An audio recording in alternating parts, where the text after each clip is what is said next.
it may have been a mistake on Senator Clinton's part, and it may have been a very good strategy on Senator Obama's part. The other thing about smaller caucus states like Maine is that traditionally, if you have a very energized electorate, you can do very well. Senator Obama has tapped into that with the youth vote, and in many of these caucus states, he has really been able to energize, mobilize that younger voting electorate and gain some pretty significant victories. You mentioned the 60-40 split in favor of Senator Obama in the Democratic caucus this past weekend. If you look at the delegates that actually come out of that, there are 24 delegates at large to be considered. The last I checked, I think Senator Obama won 14 of those and Senator Clinton won 10 of those. So it's only a 4-delegate split, although it looks a very impressive victory for Senator Obama. The big question there is where are the superdelegates from Maine, where are the superdelegates from other states going to come down when the race is sort of more or less determined come this summer at the convention. Do you think the shakeup in the Clinton campaign with her replacement of the campaign manager shows negative signs for the Clinton camp? It's a really interesting question. You know, some experts are saying this shows a panic, shows that they're going to really change direction in their message. I will say this, that one of the areas that most people don't want to touch on or consider is this issue of bias within the electorate. We have a very diverse group of candidates running for presidency. You have a former Vietnam War prisoner, a decorated war hero who's over 70 years old. You have a former Baptist minister, preacher running. You have the first female running for president. You have the first African American running for president.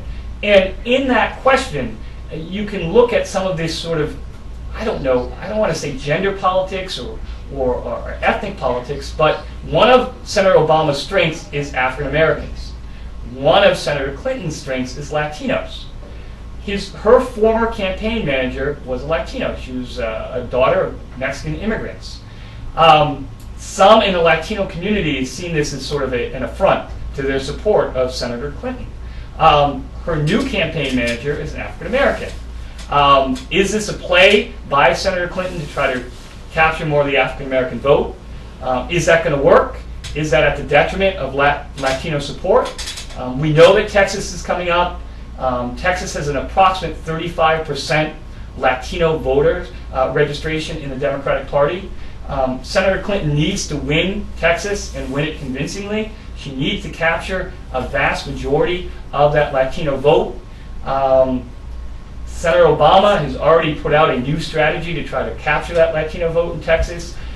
If this change in campaign managers works and she's able to retain her Latino vote and gain some of the African American vote, would be brilliant strategy on her part. If it doesn't, people are going to look at it as being a big strategic failure. Does former President Bill Clinton help or hurt Senator Hillary Clinton's campaign? Well, I think in terms of name recognition, definitely helps. In terms of some of his past actions or statements, it definitely has hurt her in some ways.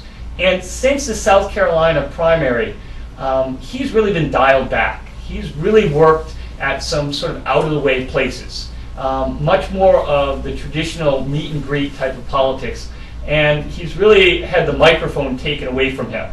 A matter of fact, he went several weeks before he actually gave an interview to a television audience. And it was actually just last Thursday, Rob Caldwell from 207 on Channel 6 heard that Senator Clinton, before he spoke to an audience at the Portland Expo, was at Becky's Diner and was doing sort of a meet and greet with some of the customers. He went down there with a camera crew. He got about a 10-minute interview. It was the first time that really Senator Clinton's been allowed to speak to the news media. And in that message, in that interview, one of the messages he gave was that he didn't realize the power that as a former president he brought to this political process, and that he needed to be very careful to be a spouse, not a former president, when he talked about Senator Clinton's run for the presidency and when he might criticize Senator Obama's run for the presidency. In this presidential election, do you think change is going to be victorious or experience? Well, that's a really interesting question, Justin, because as an observer, it's been very difficult for me to identify what they mean by change. And when I say that, what does Senator Clinton mean that she has the ability to bring about change? And what does Senator Obama mean that he's going to change? It's been very difficult to sort of sort through the messages that they've been giving to figure out what they want to change, how they're going to change, and how they're going to bring about that change. Clearly, in terms of experience, Senator Clinton has the edge.